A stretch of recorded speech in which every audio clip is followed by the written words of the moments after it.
Good morning everyone. आज हम class 4th की हिंदी सेकंड पढ़ेंगे। This is your cover page. ये आपके चैप्टर्स हैं। फर्स्ट, मोगली की भाषा। सेकंड, वर्णों की कहानी। थर्ड, वर्णों की माला। फोर्थ, उलट पलट। फिफ्थ, शब्द जगत। 6, लूडो। 7, वह आ गया। 8, मखमली घास। 9, बड़ा दिन। 10, सूचना पट। 11, हाथ बटाना। 12, रचनात्मक अभिव्यक्ति। 13, छुट्टियों का आनंद। 14, अपठित बोध। 15, शुद्ध भाव ग्रहण। आप सबसे पहले अपनी बुक को मैच कर लीजिए। चैप्टर फर्स्ट है मोगली की भाषा। भाषा मीन्स लैंग्वेज। आप पहला चित्र देख रहे हैं। मोगली और भालू पक्के मित्र थे। मिलकर रहते और कुछ आवाज़ें निकालकर अपनी बात कह देते थे। वो एक दूसरे से अपनी बात कैसे कहते थे? आवाज़ें निकालकर। एक दूसरे की मदद भी करते थे। दूसरे चित्र में मोगली भालू से कुछ कह रहा है कि मुझे भूख लगी है। वो संकेतों के माध्यम से उसे बता रहा है। तीसरे चित्र में एक दिन एक मुसाफिर निकला। वो मोगली से बोला, बेटा, गांव की तरफ कौन सा रास्ता जाता है? मोगली को समझ में नहीं आया कि मुसाफिर क्या कह रहा है। मुसाफिर ने कुछ कहकर और कुछ संकेतों के द्वारा रामपुर गांव के बोर्ड की तरफ इशारा करते हुए पूछा। पेज नंबर 2 देखिए। जो उत्तर गलत है उन पर गलत का निशान लगाइए। मोगली और भालू एक दूसरे से अपनी बात कैसे कहते थे? अपनी भाषा में आवाज़ें निकालकर या हिंदी में बोलकर। तो हम आवाज़ें निकालकर पर टिक लगाएंगे और बाकी 2 पे गलत का निशान लगाएंगे, क्योंकि मोगली ने भालू से अपनी बात आवाज़ें निकालकर की। वो दोनों आवाज़ें निकालकर अब एक दूसरे से बात करते थे। मोगली ने भालू को कैसे बताया कि भूख लगी है? पेट पर हाथ रखकर। आप चित्र में भी देख सकते हैं और बाकी 2 उत्तर हमारे गलत हैं। तीसरा प्रश्न, मुसाफिर ने अपनी बात कैसे कही?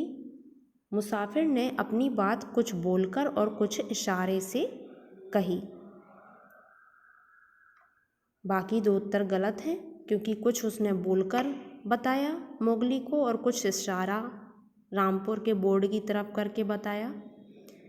प्रश्न 4, मोगली मुसाफिर की बात क्यों नहीं समझ पाया? क्योंकि उसकी भाषा नहीं जानता था। ये उत्तर सही है, बाकी 2 गलत हैं। आपने देखा मोगली और भालू अपनी आवाज़ों की भाषा में बात कर रहे थे। मुसाफिर अपनी भाषा का प्रयोग कर रहा था जो मोगली ने नहीं सीखी थी, इसीलिए मोगली भाषा समझ नहीं पाया। मुसाफिर हिंदी भाषा का प्रयोग कर रहा था, जबकि मोगली आवाज़ों की भाषा का प्रयोग करता था। दोनों एक दूसरे की बात तभी समझ सकते हैं जब दोनों को वह भाषा आती हो। हमारे आसपास कई भाषाएं बोली और लिखी जाती हैं। जैसे भाषा के 2 रूप होते हैं, मौखिक और लिखित। मौखिक में आता है सुनना और बोलना, लिखित में आता है पढ़ना और लिखना। भाषा के द्वारा एक दूसरे की बात समझी जाती है। भाषा में मौखिक और लिखित दोनों रूपों का प्रयोग होता है। अब हम पढ़ेंगे लिपि किसे कहते हैं। भाषा के लिखित रूप में जिन चिन्हों का प्रयोग होता है उन्हें लिपि कहते हैं। थोड़ा सोचिए और स्वयं इन प्रश्नों का उत्तर निकालिए कि आपके आसपास कौन कौन सी भाषाएं बोली जाती हैं और ये भाषाएं मुख्यतः किन किन राज्यों में बोली जाती हैं। मोगली भाषा क्यों नहीं बोल पाता था? इन दोनों प्रश्नों के उत्तर आपको स्वयं खोजने हैं। अब करके देखते हैं। ऐसे 3 काम लिखिए जिनमें भाषा का प्रयोग नहीं होता है, वो आप करेंगे। नेक्स्ट है, उपवन के फूल और पत्तों में कुछ वर्ण लिखे हैं, उन वर्णों के मेल से भारत की भाषाओं के नाम बनते हैं। तो आपको वो लिखने हैं, जैसे कि हिंदी, पंजाबी, मराठी, मैथिली, गुजराती और तेलुगु। चित्र देखकर बताइए किस काम में भाषा के दोनों रूपों मौखिक और लिखित में से किसी एक या दोनों का प्रयोग हो रहा है। उस पर स्माइली का निशान लगाना है। जैसे रोटी बनाना, रोटी बनाने में कोई भी मौखिक या लिखित काम नहीं हो रहा है। दूसरा है कहानी सुनाना, कहानी सुनाने में मौखिक रूप यूज़ हो रहा है क्योंकि हम कहानी को बोलकर सुना रहे हैं, तो इस पर हम स्माइली का साइन बनाएंगे।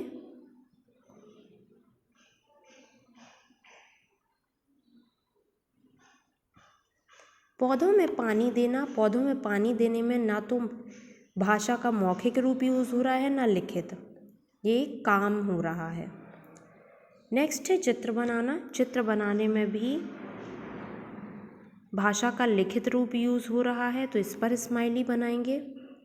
गाना, गाना गाने में भाषा का मौखिक रूप यूज़ हो रहा है।